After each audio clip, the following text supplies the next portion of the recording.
Now we are going to talk about the concept of accelerated pure rolling on an inclined plane. Let's see what we have here.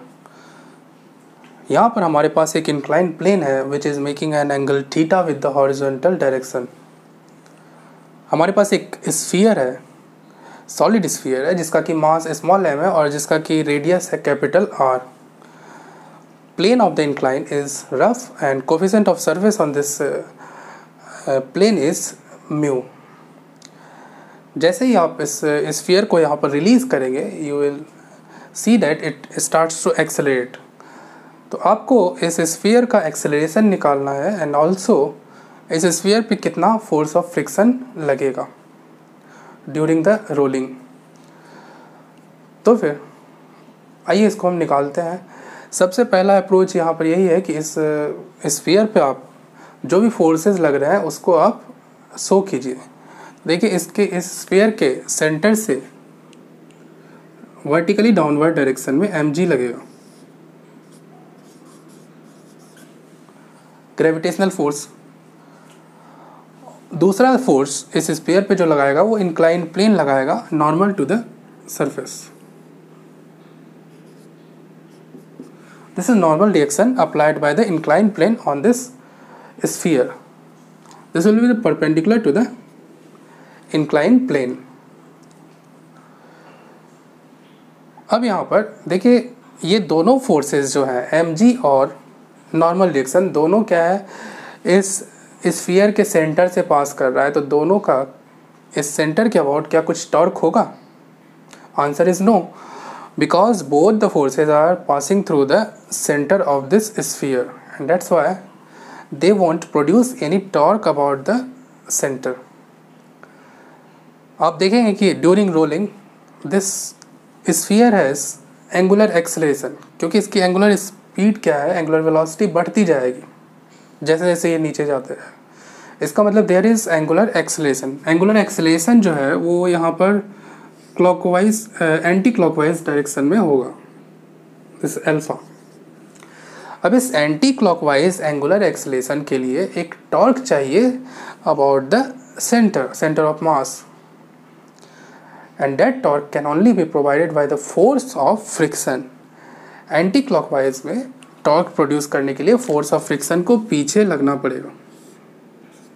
That's why force of friction acts in the backward direction. That's how you explain why force of friction acts in the backward direction. क्योंकि force of friction जो है यहाँ पर angular acceleration को produce करेगा. Force of friction का जो torque है about the centre of mass centre that will produce here angular acceleration. तो फिर आइए अब हम इसके लिए equations of Newton second law of motion के इक्वेशंस लिखते हैं. तो पहले बात करते हैं लीनियर मोशन के लिए.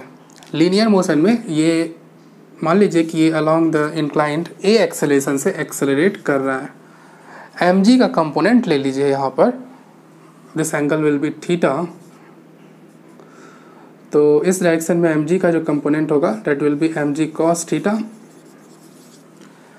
और अलॉन्ग द इंक्लाइंड प्लेन जो mg का कंपोनेंट होगा that will B mg sin theta. देखिए इस एक्सेलरेशन के लिए इस डायरेक्शन में नेट फोर्स देख लीजिए along the incline plane. Net force क्या है डाउनवर्ड डायरेक्शन में अलॉन्ग द एक्सेलरेशन जो नेट फोर्स होगा along down the plane of the incline that will be net force equals to mg sin theta minus f. Force of friction क्या है opposite है mg sin theta के minus f equals to ma. So ये आपका पहला equation हो गया for linear motion. अब हम रोटेशनल मोशन के लिए लिखते हैं. रोटेशनल मोशन के लिए हम लिखेंगे net torque about the centre equals to I alpha. Net torque कितना होगा सेंटर के about? Force of friction into radius equals to I alpha. I about centre कितना हो जाएगा यहाँ पर 2/5 mr² solid sphere into alpha. इसको थोड़ा सिंप्लीफाई कर लेते हैं. Then you get f equals to 2/5 m r alpha. देखिए आर अल्फ़ा जो है ना, that should be equals to acceleration. Condition for accelerated pure rolling is a equals to r alpha. This is the condition for purely accelerated pure rolling. तो r alpha की जगह आप a रख दीजिए, you get 2/5 MA. Let's call it equation second. So we have two equations. आप इन दोनों equations को add कर लीजिए, you get mg sin theta equals to 7/5 MA.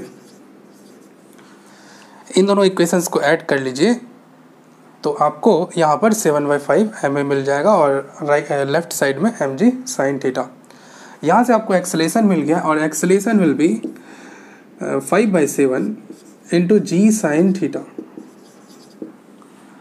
देखिए नॉर्मली आपको इतना प्रोसेस करने का ज़रूरत नहीं है, एक्सेलेरेशन के लिए एक फार्मूला यूज होता है, आप उसको यूज कर सकते हैं। दैट फार्मूला इज एक्सेलेरेशन आप डायरेक्टली इंक्लाइन प्लेन पे निकाल सकते हैं। That is acceleration will be g sine theta upon 1 plus I by m r square. Use this formula to get the value of acceleration directly. यहाँ पर आई की value 2/5 m r square रखेंगे यहाँ पर, तो you will get the value of acceleration directly. तो इस formula को आप यूज़ कर सकते हैं फॉर टाइम सेविंग पर्पस, लेकिन आपको ये अप्रोच जानना ज़रूरी है।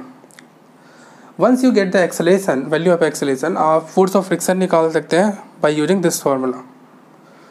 तो फोर्स ऑफ फ्रिक्शन के लिए आप ये फार्मूला यूज कर लिए। फोर्स ऑफ फ्रिक्शन जो यहाँ पर होगा इक्वल्स टू 2/5 MA। ए की वैल्यू रख दीजिए यहाँ पर 5/7 g sine theta equals to 2/7 mg sine theta. देखिए ये जो फ्रिक्शन फोर्स की जो वैल्यू यहाँ पर आई, this is the required necessary force of friction required for the to support the pure rolling on this inclined surface. इस inclined surface पे प्योर रोलिंग को सपोर्ट करने के लिए जितनी फ्रिक्शन फोर्स की रिक्वायरमेंट है, डेट इज़ दिस मच, वो इतनी है। लेकिन हमें पता है कि maximum value of force of friction on any surface is given by F max equals to mu N, और एन यहाँ पर क्या होगा, N equals to m g cos theta. तो मैक्सिमम फोर्स ऑफ फ्रिक्शन जो हो जाएगा वो हो जाएगा mu m g cos theta. This is the limiting friction.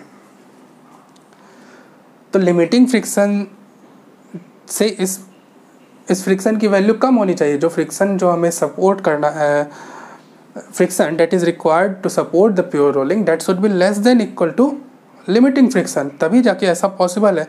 इस फ्रिक्शन की वैल्यू लिमिटिंग फ्रिक्शन से कम होनी चाहिए, तभी ये प्योर रोलिंग इस सरफेस पे पॉसिबल है। तो इसके लिए so we conclude that F should be less than F max,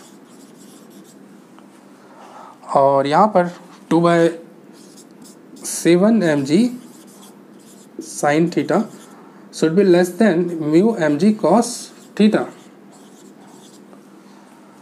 तो म्यू की जो वैल्यू यहाँ पर आएगी, mu should be greater than 2/7 tan theta. देखिए कोफिशिएंट ऑफ फ्रिक्शन को इससे बड़ा होना पड़ेगा, तभी जाके यहाँ पर प्योर रोलिंग पॉसिबल होगा। This is the minimum value 2/7 tan theta, the minimum value required to support the pure rolling on this